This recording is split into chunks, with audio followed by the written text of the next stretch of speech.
ala Muhammad ya Rabbi salli wa sallim. Sallu ala Nabi Muhammad. Baik ibu-ibu pemirsa Cahaya Hati Indonesia, udah kasih kesempatan tadi Ustadz untuk berikan pertanyaan. Tapi kita masih kasih kesempatan lagi di segmen terakhir ini. Yang mau bertanya silahkan, monggo kerso. Silahkan angkat tangan yang mau nanya, siapa?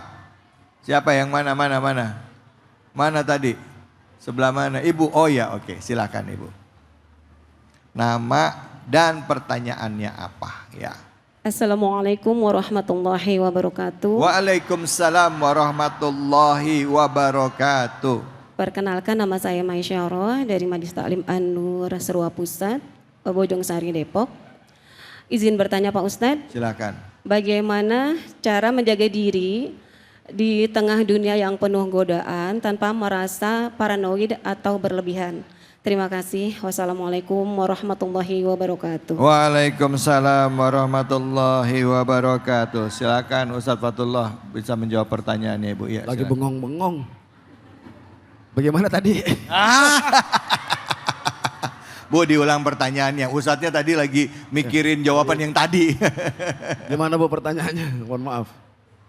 Bagaimana cara menjaga diri di tengah dunia yang penuh godaan tanpa merasa paranoid atau berlebihan? Nah, gimana caranya jaga diri di dunia yang penuh dengan godaan supaya nggak Bergoda. ngerasa paranoid atau ketakutan akan masa depan, ya, cemas akan masa lalu, hidup bisa tenang dan bahagia. Gimana caranya Ustaz? Ya, memang sekarang ini kehidupan manusia itu sudah di luar batas, betul Bu? Kita lihat sekeliling kita, ya mereka pengen cari nafkah, seorang suami menafkahi kebutuhan daripada anak dan istrinya, betul? Di samping itu juga teknologi yang mungkin mencekam, bahkan terjadi banyak kriminalitas, betul?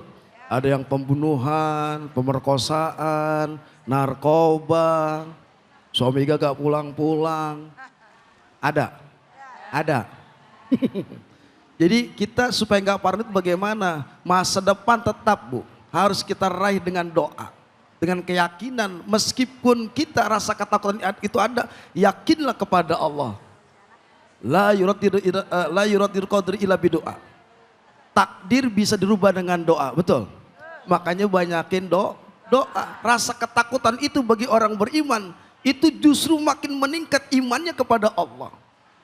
Dihiruk pikuknya dunia ini, semerawutnya dunia ini, yang menjadikan kita paranoid. Tapi rasa ketakutan itu memang ada, fitrah kita sebagai manusia, betul?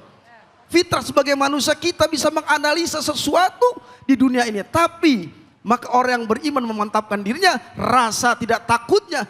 Innallaha bukan. Jangan kamu bersedih. La tahzan. Jangan kamu bersedih. Innallaha. Iya. Jadi orang beriman itu kagak sedih, kagak takut. Kenapa? Dia meyakini Allah bersama dia. Tidak ada rasa ketakutan. Tetap ada kebahagiaan, tetap berjalan seperti biasa. Apapun yang kita lakukan, maka usahakan dengan iman kita, dengan ketakwaan kita, dengan taatnya kita, penghambaan diri kita kepada Allah dengan totalitas. Dan itulah yang Allah akan jaga kita. Dari yang namanya sifat, rasa takut, dan rasa lapar. Lapar gua. Begitu Bu. Baik, terima kasih banyak Ustadz. Bu, saya mau tanya boleh ya Bu ya sama Ustadz ya Bu ya. Ustadz, tema kita ini kan sebenarnya sama ayat dengan surah At-Takwir ini lebih memperkuat bagaimana supaya kita ikhlas dalam beribadah. Tidak mengharap kepada makhluk tapi mengharap hanya kepada Allah. Tapi kenapa Ustadz? Seringkali dengan era modern zaman sekarang muncul dalam hati kita yang merusak dan pemikiran kita yang merusak keimanan. Pertama, ada di antara kita yang percayanya bahwa kiamat mah masih lama, entar dulu. Ya, ngapain bahas-bahas soal kiamat ya? Tanda-tandanya ada tapi masih jauh, ada yang begitu. Ya, terus ada lagi yang ngerasa ya dengan masalah ini dia tanpa sadar dalam kehidupan sehari-hari, walaupun diajarin ikhlas, tapi lebih banyak butuh penghargaan dari makhluk. Misalnya kerja di kantor, ya bu, kerja yang benar pengen dilihat sama atasan supaya bisa naik gaji, naik jabatan, naik gaji aja. Nah itu kira-kira orang-orang yang seperti itu apakah termasuk orang yang sudah rusak keimanannya? Atau orang-orang yang mungkin dalam hidupnya itu udah nggak berharap kepada Allah. Nah gimana cara ngobatin orang yang punya penyakit hati seperti itu? Silahkan Kiai Munawir, fadhol.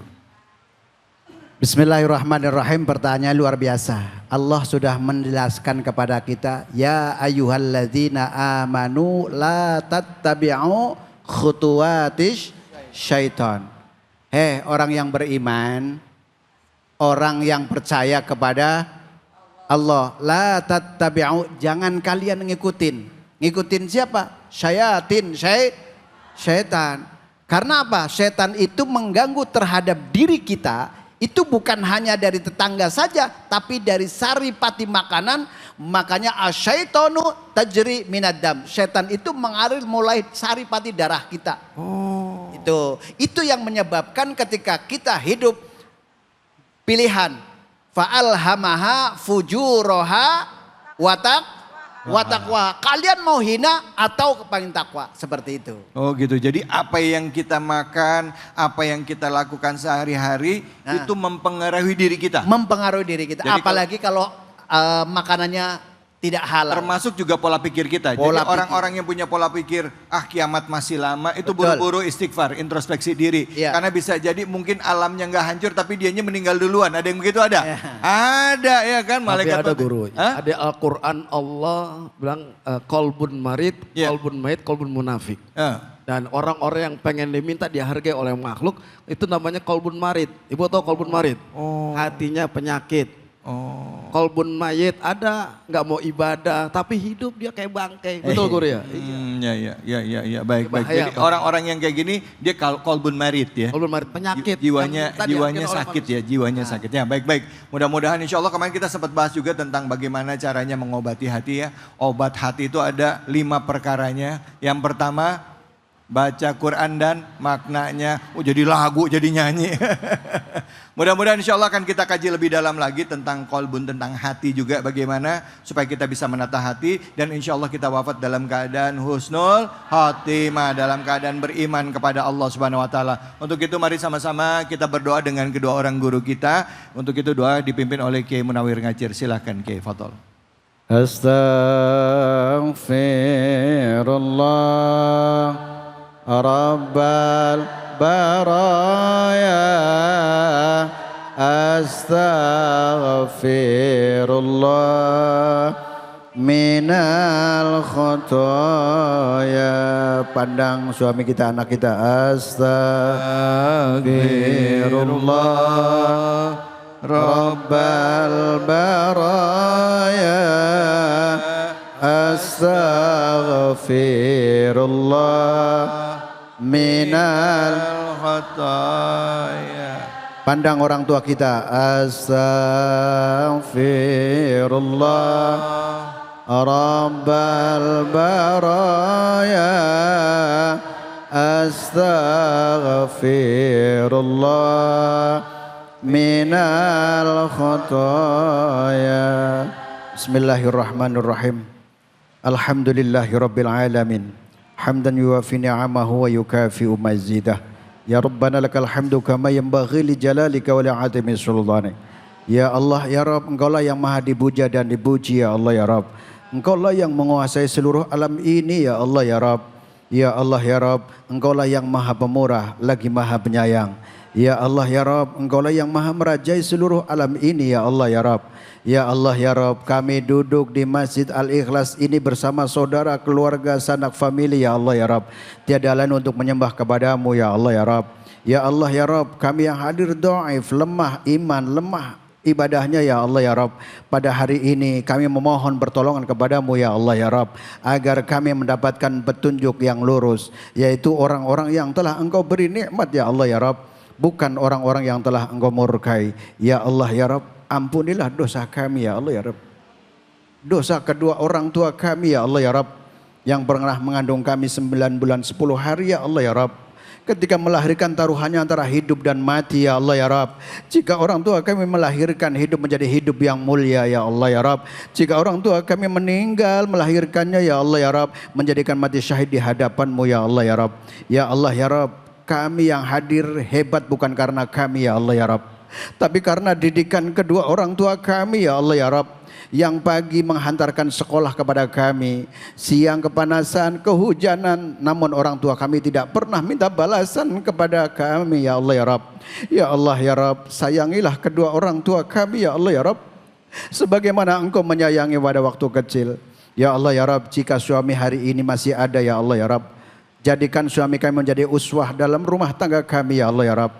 Jika istri kami masih hidup ya Allah ya Rabb, jadikan ibu yang menjadikan tarbiyah buat anak-anak kami ya Allah ya Rabb.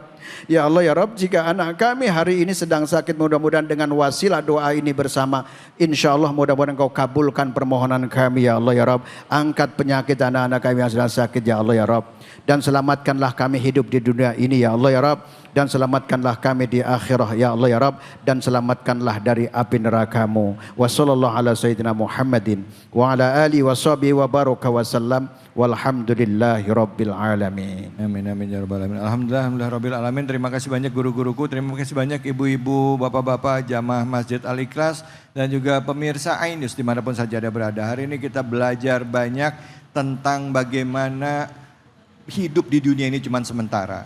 Semata-mata apa yang kita kerjakan, inna salati wa nusuki wa mayyahya wa mamati lillahi rabbil alamin, hanya kepada Allah. Karena apa? Karena kelak yang kita kerjakan juga akan dipertanggungjawabkan di hadapan Allah. Hari akhir akan tiba, yakinlah dan bersiap-siaplah untuk menghadapi itu semua. Jaga diri kita, didik anak keturunan kita sehingga kita semuanya selamat dunia akhirat, dan kelak Allah pertemukan kita di dalam surganya Allah. Saya David Halik undur diri. Fattaqullaha mastata'tum billahi fisabil haq fastabiqul khairat wallahul muwaffiq ila aqwamit thoriq. Wabillahi taufiq wal hidayah. Assalamualaikum warahmatullahi wabarakatuh.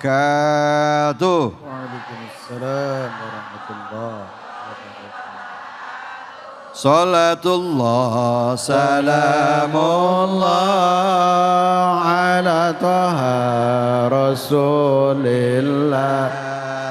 Salatullah salamullah ala yasin habibillah.